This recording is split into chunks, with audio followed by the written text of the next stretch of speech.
Lorsque tombe le soir et que la nuit est noire, lorsque la lune blanche s'arrondit dans le ciel, chacun d'entre nous sait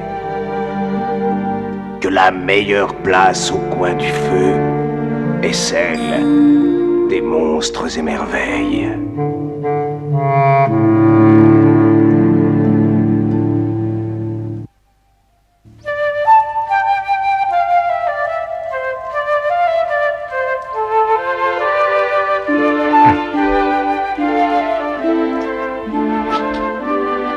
Qu'est-ce qu'il y a dans ton sac? Ça sent les biscuits. Quelle imagination! Je peux voir. Certainement pas! Non, j'ai des choses précieuses dans mon sac. Et en plus, j'ai besoin de ces biscuits pour mon histoire. Dépêche-toi de la raconter, qu'on puisse les manger. C'est une histoire ancienne. Très ancienne, antique même. Alors, tes biscuits doivent être assis. L'histoire commence très loin d'ici, à 1000 lieues de nulle part. Là se trouve un soldat qui vient de guerroyer pendant 20 ans. Un brave homme de soldat avec un cœur d'or et un sou dans sa bourse et 3 biscuits dans la poche pour se nourrir en route. Ça, c'est l'écusson de son régiment, les hussards du roi. Et le soldat marcha. Il marcha des lieues et des lieues. Il marcha plus de 1000 lieues en sifflant gaillardement. Il dépensa son unique sou et il ne lui restait que ces 3 biscuits lorsqu'il rencontra un vieil homme en habit de misère. Alors le soldat s'arrêta et il accompagna la chanson du violon. L'un ne savait pas jouer, l'autre ne pouvait siffler.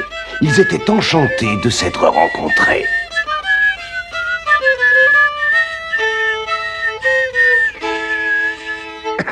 Ah, la belle mélodie. Ne vaut-elle pas son pesant d'or? Oh si, et même davantage si j'avais de l'argent à t'offrir. Mais je n'ai rien qu'un biscuit, si tu veux le manger. Tu es un brave homme, mon frère, et je te remercie. Vas-y, mange. Tu es un brave homme qui mérite de siffler comme un merle. Et le soldat reprit son chemin, et il sifflait gaiement tout en marchant. Mais figurez-vous, c'est tellement étrange, curieux, il sifflait comme... Imaginez le chant d'une source fraîche au clair de lune. Et il sifflait, sifflait, et il marchait, marchait, et finalement il rencontra un autre vieillard en habit de poussière, et ce vieil homme frappait la vie sur son tambour. Alors le soldat s'arrêta et siffla un air de clair de lune, et il fit un joyeux pas de danse avec ses bottes fatiguées, une pirouette, un petit bond. Et puis il donna son second biscuit. Et regardez comme il danse maintenant. Oh oui, c'était un plaisir que de le voir danser et siffler et rire, et hop au long du chemin. Et finalement, il rencontre un 3e vieillard en habit d'infortune qui manipule des cartes. Et le soldat regarde l'homme battre les cartes et les distribuer l'une après l'autre, si habilement, si adroitement, qu'il l'applaudit vivement. C'est magnifique, l'ami. Ça vaut son pesant d'or, non? En plus même, bien que je n'ai rien à t'offrir. Car le soldat n'avait plus qu'un seul biscuit dans son sac, et il voulait le manger lui-même, parce qu'il mourait de faim. Mais j'ai là un biscuit que nous pouvons partager. Le soldat prit son dernier biscuit et le cassa en 2 moitiés. Mais il eut honte soudain de donner à ce vieil homme moins qu'aux 2 précédents. Alors il lui donna les 2 moitiés. Tu es un brave homme, et tu mérites que la chance s'attarde un peu en ta compagnie. Tiens, prends mes cartes, monseigneur, et puisse-t-elle ne jamais te faire perdre. Et prends donc ce sac aussi. Il est sans élégance, mais remarquable. Ordonne à n'importe qui d'y pénétrer, homme, femme ou bête, et il obéira en un clin d'œil. Le soldat repartit d'une pirouette au clair de lune avec son sac vide dans la nuit tiède, et il marcha jusqu'au matin, et il finit par arriver à la rivière. Petite soie! Oh! Venez, entrez dans mon sac!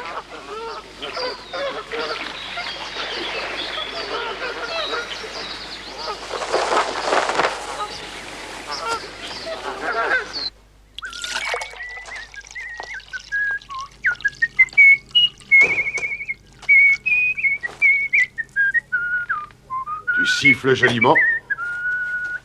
C'est le don d'un ami en habit de misère. Tu reviens de la guerre, toi. Oui. Avec ton butin dans ton sac. Non. Ce sont des oies que j'ai piégées hier. Je les veux rôties pour mon souper.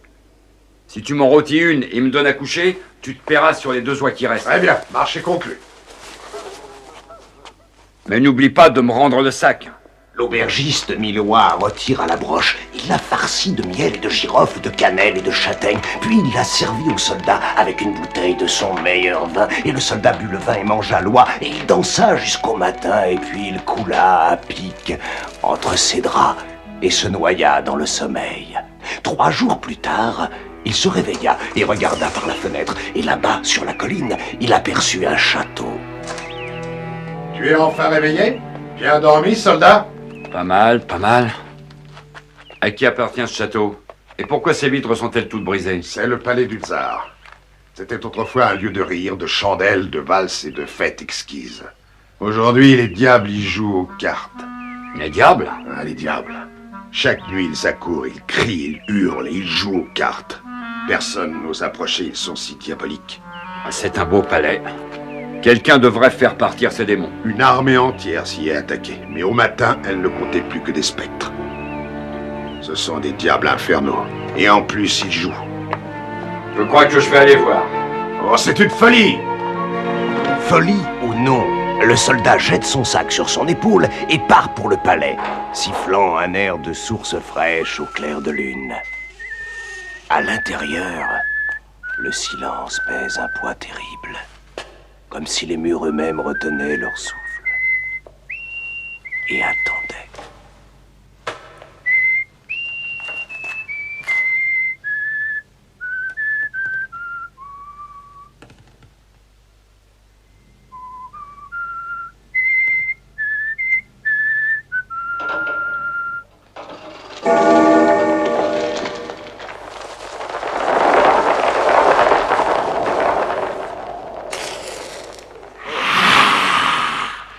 Nous avons un visiteur. Un invité. Il siffle. C'est un joli sifflet. Je veux le lui prendre. Ah, bonjour. Bonjour. Je crois savoir que vous aimez les cartes. Il croit savoir que nous aimons les cartes. Il croit Alors. savoir que nous aimons les cartes. Que voulez-vous miser ce soir? Son âme. Son sifflet. Ses dents. Je collectionne les dents. Ah, je suis d'accord. Qu'allez-vous jouer en échange? Nous jouerons 40 barriques d'or. Ça te va? Ça me va, oui. Ah, ça lui va, ça lui va. Apportez les mises. Les mises, apportez les mises. Il faut qu'il voie l'or pour mieux le regretter. Je veux ses dents, ses dents, ses dents, son dent. Bien. À quoi jouons-nous? Ils décidèrent de jouer et s'installèrent. Et le soldat distribua les cartes.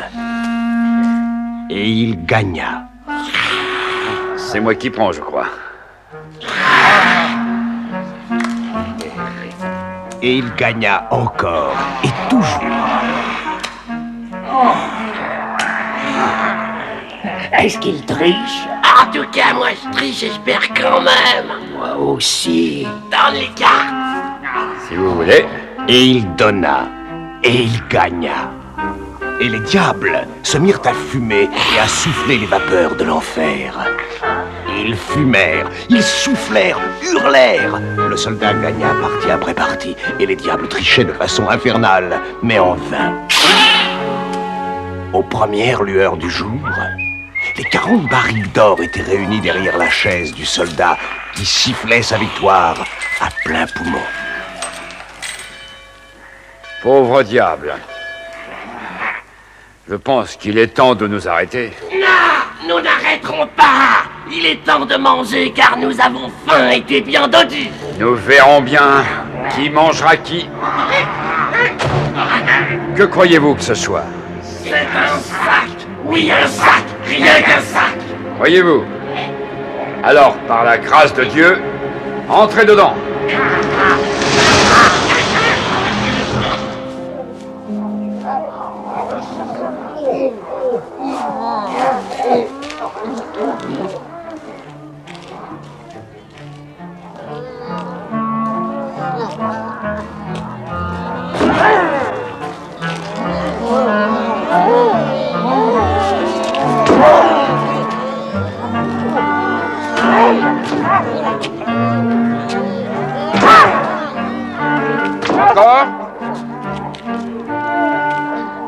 Encore?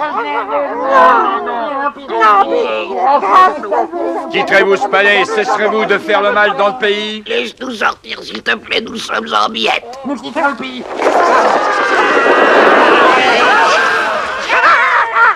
Laisse-moi partir! Laisse-moi partir! Je ne te laisserai partir que lorsque tu m'auras promis de me servir fidèlement. Je promets, je promets! Et je garde ceci en souvenir de ta promesse.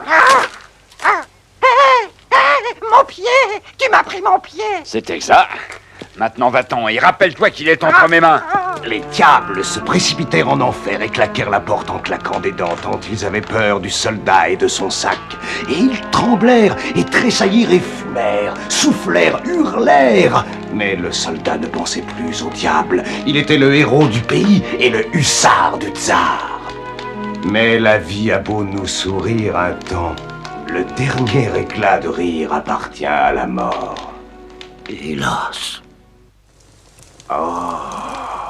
Oui, tout va pour le mieux pour notre brave et généreux soldat avec son merveilleux sac. Récompensé par le tsar, il est un riche seigneur maintenant, et marié, père de famille. Il habite au château.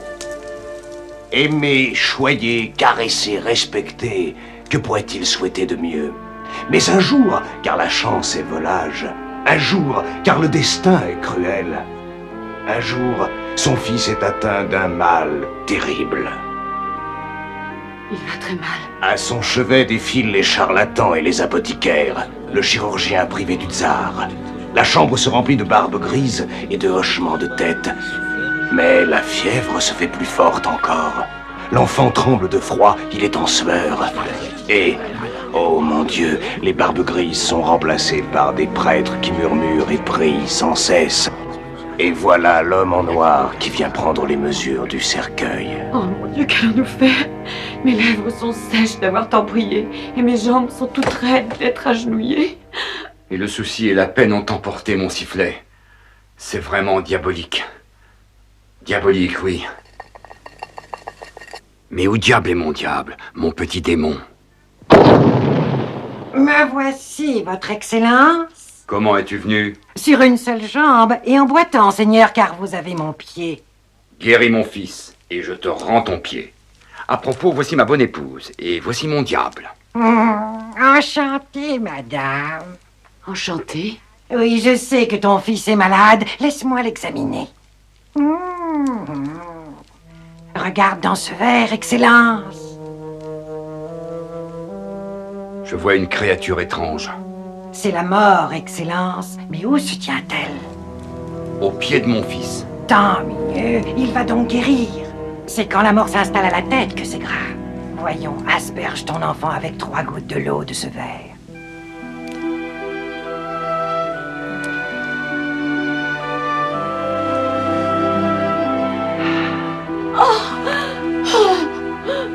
Tu es merveilleux. Ma foi, je me débrouille pas mal. Puis-je récupérer mon pied maintenant? Mais naturellement. Ah, merci, merci, merci. Autre chose pour ton service, Excellence? Donne-moi ce verre, et je te relèverai de ta promesse. Vraiment? Oh, merci. Très joli, ces fleurs noires. Alors le soldat repartit sur les routes, car il pouvait dès lors accomplir des miracles, et il parcourut le monde sur un chameau, avec le verre dans sa besace. On l'amenait chez un malade, et il regardait dans le verre. Et si la mort se tenait au pied du lit, il suffisait d'une éclaboussure pour que le malade se lève en pleurant de joie. Mais si la mort se tenait bien droite, à l'autre bout, alors le soldat secouait tristement la tête et s'en allait. Et la famille se lamentait, quel dommage qu'il soit trop tard, mais elle le remerciait d'être venu. Grâce au ciel, le plus souvent, il s'en allait après avoir accompli la guérison et tous le bénissaient. Et le soldat poursuivit son œuvre jour après jour jusqu'à ce que, par malheur, il reçoive un message de sa femme disant que le vieux tsar était tombé malade et qu'il le désirait à son chevet.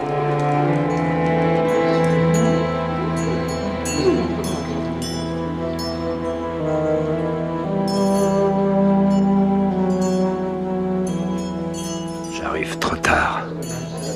Tu sauves les mendiants et les voleurs et les chats et les chiens, mais tu ne peux sauver ton maître. Si la mort réclame sa proie, je ne peux la combattre. Alors fais que je meure à sa place. Non. Le tsar fut mon ami, mon père et mon frère. Si quelqu'un doit partir, il faut que ce soit moi.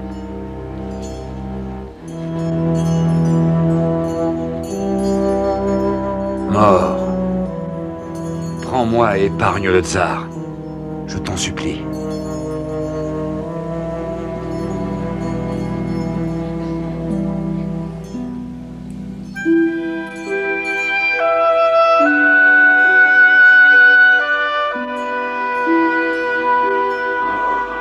Grâce à Dieu!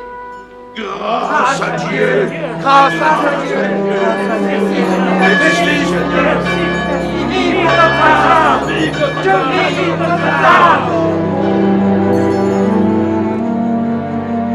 Oh, mon époux, vas-tu donc me quitter?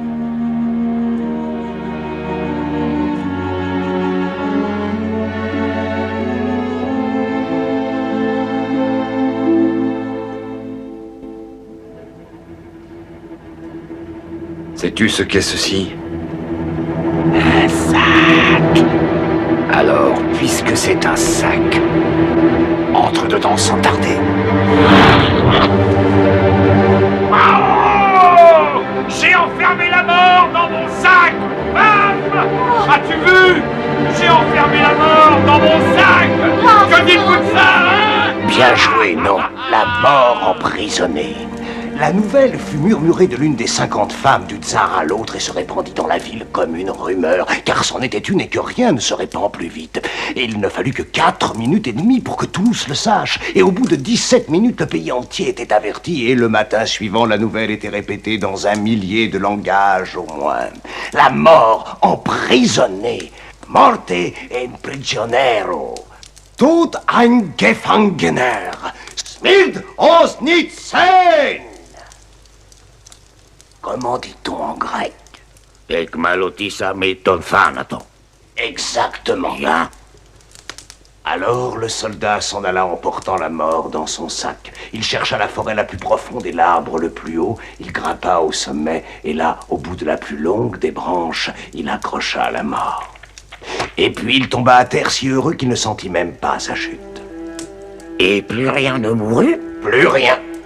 Oh, les curieuses batailles. Il y avait des guerres presque partout dans le monde et c'était si étrange. Tout au long du jour, le carnage, l'éclair des épées, les explosions des poudres, le ciel noir de flèches et le sifflement des haches, et personne ne mourait. Les armées s'observaient chaque soir, épuisées, mais intactes. À l'aube commençaient des duels qui duraient jusqu'à minuit quand les rivaux s'effondraient de lassitude. Les amoureux trahis se jetaient du haut des falaises et devaient péniblement les remonter à pied. Et mon ami le soldat était l'homme le plus célèbre du monde parce que désormais chaque être était éternel. Et il se reposait au palais en sifflant un air de clair de lune. Et alors? Et alors, un jour, en regardant par sa fenêtre, il s'aperçut que la cour était remplie de pauvres âmes errantes, de malheureux, de pitoyables humains qui tenaient à peine debout. Tous attendaient, tous appelaient la mort car elle seule pouvait les délivrer. Et leur souffrance était si lourde, leur regard si tragique, leurs plaintes si désespérées, que le soldat courut jusqu'à la forêt. Écoute-moi, la mort. Je t'ai offert des années de repos. Maintenant, il faut que tu me prennes et que le monde retrouve ses lois.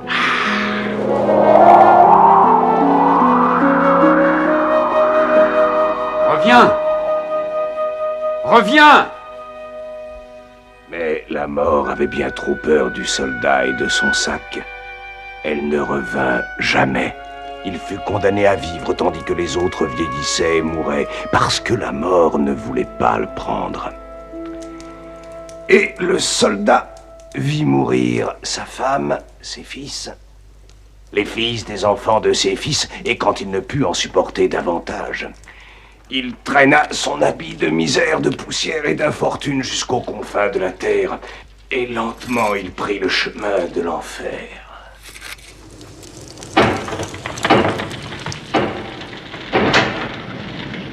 Oui? Une âme pécheresse demande à remettre sa vie. Oui? Qu'est-ce donc là sur ton épaule? Ça n'est rien, un vieux sac. Un sac? Laisse-moi entrer, je t'en supplie. Va-t'en, va-t'en, va-t'en et emporte cet horrible sac avec toi! Mais où puis-je aller? Peu m'importe, va-t'en et c'est tout!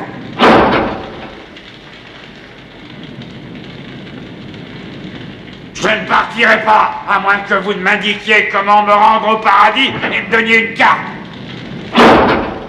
Et 200 âmes dont vous n'avez rien à faire.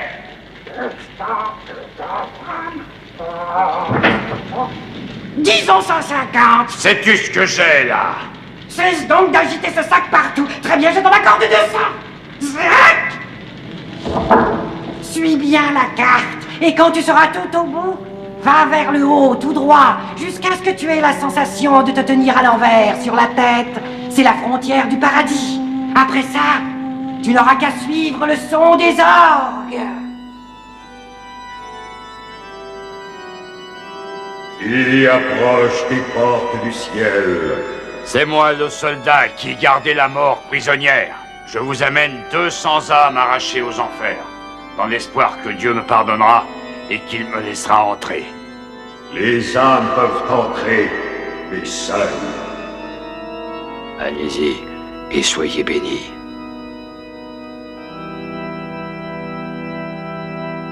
Prends ceci, mon ami, et une fois entré, appelle-moi et ouvre bien le sac. Rappelle-toi, je t'ai libéré des fournaises de l'enfer. Mais voyez-vous, il n'y a plus de mémoire en paradis. Les âmes oublient. Et le soldat attendit à 2 pas de la grande porte. Puis, quand il comprit qu'il n'userait pas le temps, il oublia qu'on l'avait oublié et repartit lentement pour la terre. Je crois bien qu'il y vagabonde encore. Oh, c'est triste. Non, car c'est un brave cœur, mon ami, le soldat. Et il a sûrement trouvé à s'occuper. Tu es sûr? Allez, tiens. Tu peux manger un biscuit.